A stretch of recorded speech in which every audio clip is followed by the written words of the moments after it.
बिस्मिल्लाहिर्रहमानिर्रहीम। आज हम बात करेंगे एजुकेशन के ऊपर, तालीम की अहमियत के बारे में कि तालीम की अहमियत कितनी ज़्यादा है पाकिस्तानी माशरे में, पाकिस्तान में, पूरी दुनिया में। क्योंकि तालीम के बगैर इंसान अधूरा होता है और कहते हैं कि इल्म हासिल करोगे ख्वाह तुम्हें चीन ही क्यों ना जाना पड़े। कहते हैं कि माँ की गोद से लेके कब्र तक इल्म हासिल करना चाहिए। इल्म हासिल करना हर मुसलमान मर्द और औरत पर फ़र्ज़ है। इल्म से ही आपको अच्छाई और बुराई में तमीज़ पैदा कर सकते हैं। इल्म के बगैर इंसान बिल्कुल अधूरा होता है, वो किसी काम का नहीं होता। और इल्म ही ऐसी चीज़ है जो इंसान को रास्ता दिखाती है। कहते हैं लोग कि हम लोगों को आप तालीम दे देना तो वो रोज़गार खुद ढूंढ लेंगे। लोगों को नहीं चाहिए, किसी को कपड़ा मकान कोई नहीं चाहिए, आप उनको तालीम दें। जब वो तालीम हासिल करेंगे तो ऑटोमेटिकली वो खुद जो है ना माशरे के एक रुकन बन जाएंगे, सरमाए वाले रुकन बन जाएंगे। सरमाया यानी कि माशरे का एक बाइज्जत रोजी कमाने वाले अफराद बन सकेंगे वो। ठीक है, मैं आज एजुकेशन के बारे में बताना चाह रहा हूँ कि तालीम की बहुत बड़ी अहमियत है। आपको मैं एक छोटा सा वाकया बताता हूँ कि सबसे पहले कि एजुकेशन इल्म बहुत बड़ी दौलत है क्यों कहा गया है। किसी को नहीं मालूम होगा, कुछ लोगों को पता है लेकिन अक्सरियत लोगों को नहीं पता कि इल्म बहुत बड़ी दौलत है क्यों कहा गया। आज मैं आपको एक वाकया बताता हूँ कि क्या वजह थी जिसकी वजह से इल्म बहुत बड़ी दौलत कहा गया। दो भाई थे, एक भाई को तालीम हासिल करने का बहुत ज्यादा शौक था, और एक भाई जो था उसको पैसों का शौक था, बहुत ज्यादा ऐशो इशरत आराम इस तरह का शौक था उसको।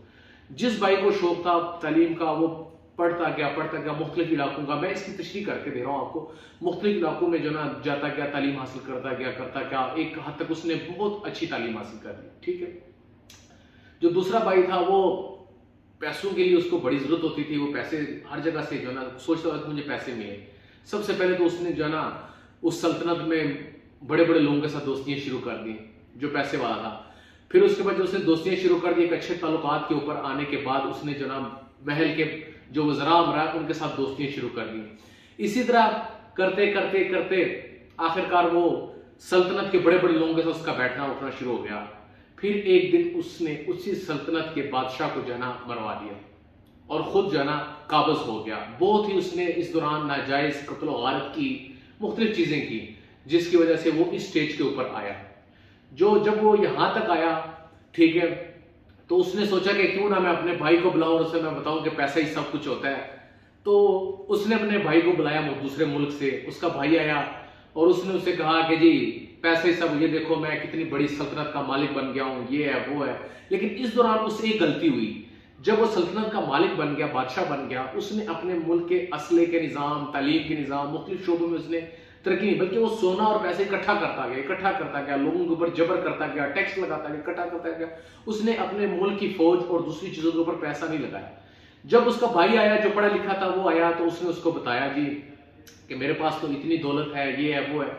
तो उसने कहा तो ये तो कोई बड़ी बात नहीं, कारून और उनके पास भी बहुत बड़ा खजाना था जिसकी चाबियां ऊंटों के ऊपर लदी हुई थी। ठीक है, तो वो उनका हशर आपने देख लिया होगा, उस सोने का कोई फायदा ना हुआ उनको। ठीक है, तो उसने इस बात, भाई ने अपने पढ़े लिखे भाई की इस बात को तौहीन समझा और अपने पढ़े लिखे भाई को जिंदान में डाल दिया। ठीक है, कुदरत का करना आपको पता है हो जाता है। तो कुछ अरसे बाद जो है ना वहां पे उस मुल्क में फौजें दौड़ आई। उसकी तो मुल्क की आलमी मीशत कमजोर थी, उसकी फौज भी कमजोर थी। तो लोगों ने उसको मशवरा दिया दरबार में कि अपने भाई से मशवरा ले लो, ये बहुत पढ़ा लिखा है। लेकिन उसने ना मानी। आखिरकार होते होते दूसरे मुल्क के जो बादशाह था उसने उसके मुल्क पे कंट्रोल कर लिया और सारा कुछ उससे छीन लिया और उसे भी जो है ना पकड़ लिया। जब उसे पकड़ लिया तो जब बाद में देखा गया, उसे पूछा कि जी, उन्होंने कहा कि इसका एक भाई जिंदान में भी है। उसको बाहर बुलाया गया, उससे कहा कि आप कितने पढ़े लिखे। जब उससे उसकी काबिलियत पूछी गई और उसके हिसाब से उन्हें बड़ा दुख हुआ कि उसने अपने ही भाई को जिंदान में डाला है। दूसरे मुल्क के बादशाह ने फौरन उससे जो है ना वजीर खजाना यानी कि मुल्क का वजीर बना दिया उसी मुल्क का, और उसके भाई को सजाए मौत का हुक्म दे दिया। जो पढ़ा लिखा भाई था उसको अपने भाई पे तरस आया, उसने कहा मेरे भाई को आप सजाए मौत ना दें बल्कि इस खजाने का रखवाला ही सुना दें। हुआ कुदरत का देखे खेल, जब उसका भाई जो है वो जो पढ़ा लिखा था वो खजाने का जो है ना पूरा अमीर बन गया। ठीक है, उस खजाने का यानी कि सदर बन गया, वजीर बन गया। जो भाई का जो बादशाह बना हुआ था वो उसका चौकीदार बन गया।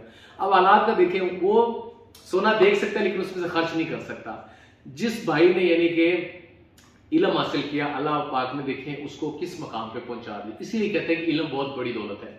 आज मैं जो बात करने जा रहा हूं, मैं फाटा की एजुकेशन के बारे में बात करना चाहता हूं, खुसूसी तौर पे सऊद वजीरिस्तान के एजुकेशन सिस्टम के ऊपर बात करना चाह रहा हूं, क्योंकि मुझे पाकिस्तान मेरा मुल्क है और इसमें कहीं भी गलत होगा तो उसके खिलाफ मैं बोलूंगा। एक चीज मैंने खुद देखी हो तो मैं उसके बारे में बोल सकता हूँ। फाटा सऊद वजीरिस्तान में 300+ स्कूल्स हैं, जिनमें तकरीबन आप समझेंगे कि 20 से 30 स्कूल लाइव होंगे और बाकी सारे ऑफ है।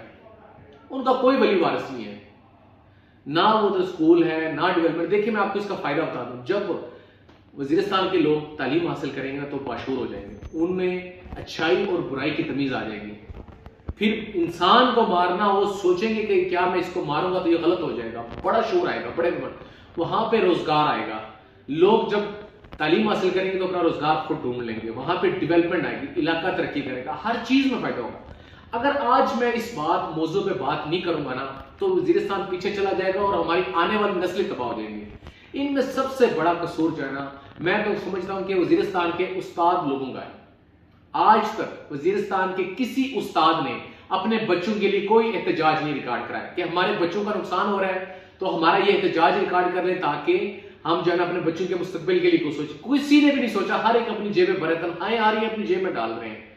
देखिए जिससे हमारे वजीरिस्तान के बच्चों का, बल्कि मेरे बच्चे हैं वो, उनके मुस्तकबिल ज़या हो रहा है, मेरे भाई हैं, मेरी बहनें हैं, उनका मुस्तकबिल खराब हो रहा है।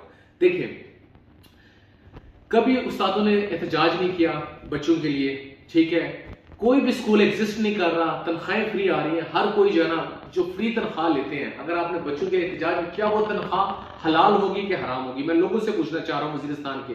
मुझे पता है कि वजीरिस्तान के काफी सारे लोग मेरा साथ भी देंगे इस वीडियो के ऊपर और मुझे तनकीद का सामना भी करना पड़ेगा, लेकिन मुझे अल्लाह की जात के सिवा किसी चीज का डर नहीं। मुझे दुख हुआ, इतना दुख हुआ कि मेरे वजीरिस्तान के बच्चे बगैर किताबों के, बगैर शऊर के, पता नहीं किस तरह की सोसाइटीज में जा रहे हैं, कैसे हालात बनेंगे। अगर आज हम नहीं उठेंगे तो हम कभी नहीं उठ सकते, ये जिंदगी में याद रख लें, ठीक है।